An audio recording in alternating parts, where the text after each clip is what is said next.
So even when you're creating alone, you're never really alone. There's always someone in the room with you when you make things. You just can't see them. We can call them your invisible audience, and everybody has one, but most people never examine who that actually is. Your creativity doesn't happen in a vacuum. It happens inside a web of relationships, and every single one of those relationships has a vote on what you make. Now, a common one is family, right? This is where it starts. The household you grew up in basically wrote the first draft of your invisible audience. If you grew up in a house where mistakes were not allowed, where perfectionism was the standard, you probably internalized a critic that sounds a lot like home. And it doesn't need your parents in the room to show up, it's already inside you. If you grew up in a house where creativity was seen as impractical, where the expectation was stability, a job, the family business, art probably felt like something you had to justify or hide. And you learned that making things was unsafe very early on. Now, if you grew up in a house where your emotional expression was too much, where you learned to make yourself smaller to keep the peace, visibility became dangerous. And again, if you cannot show your work, then you are less likely to make it.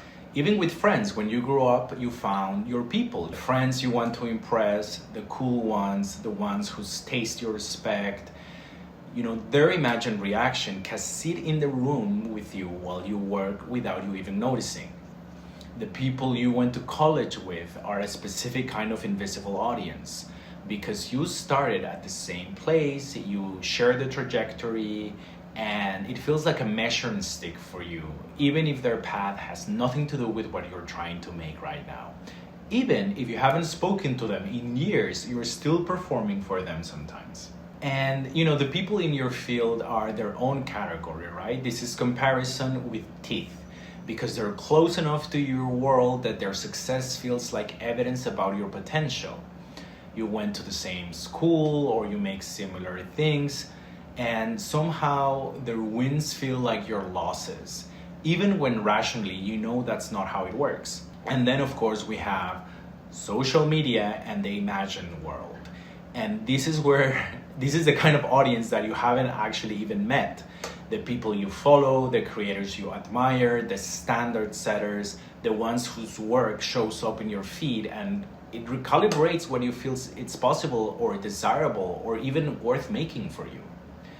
So this is the invisible audience at its most abstract, and it's not a specific person, but it's a vibe, a standard, a version of success that you absorb without choosing it, and it shapes what you make just as much as the people who actually you know. Now, I want to give you a couple of questions to help you bring this audience to the light and it doesn't remain unconscious. When you sit down to make something, whose approval are you secretly hoping for? Is there someone whose disappointment you're trying to avoid?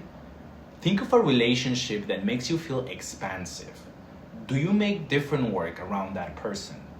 Think of a relationship that makes you edit yourself. And what are you holding back?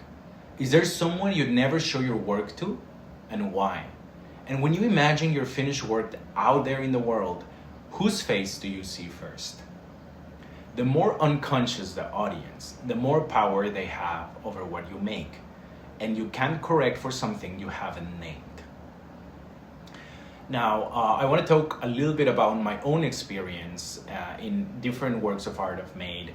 I recently was working on a screenplay, and before even finishing it, I was already thinking, how am I gonna get this produced? I probably need to apply to a grant, a government grant from a few different countries. So I may need to get like an international producer, and I may need to make sure that the idea is interesting for festival programmers so that it does well in festivals.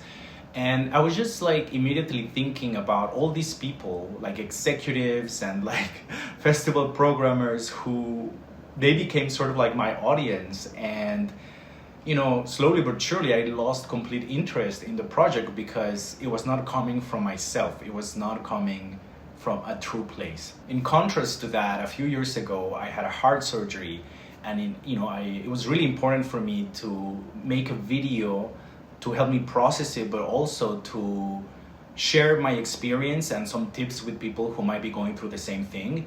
So in that case, I had a very specific target audience, which was people going through heart surgery. And that having that specific audience really helped me make emotional decisions, creative decisions, and it really carried me through the whole process. And even my short film apparition, which is an idea that I had since like at least a decade ago, and I was really in love with the concept. So even though, of course, I wanted it to do well, I was so obsessed with the concept and I wanted to make justice by it that I wrote a bunch of different scripts, and I was never happy with it because I felt this commitment to this particular idea and I knew what it could be. So that also helped me through, the whole production process, and it does take a lot of time and effort. And I don't think I would have been able to invest so much of myself in it if I wasn't like completely committed to the idea, because I was the one, the audience for that, because I was making it for myself. So, the projects where you were the audience are the ones that lasted, the ones that you're proud of, and the ones that felt true. You don't have to make everything for yourself, but you have to know who you're making it for. And the unconscious audience is the dangerous one, the one pulling strings you can't see. So there's this very specific feeling when you're making something for the right reason. And it's not always comfortable, but it has a kind of gravity to it. Apparition had it, my heart surgery video had it, my screenplay didn't have it. So I think we need to trust that feeling, because that's the compass of what you should be working on.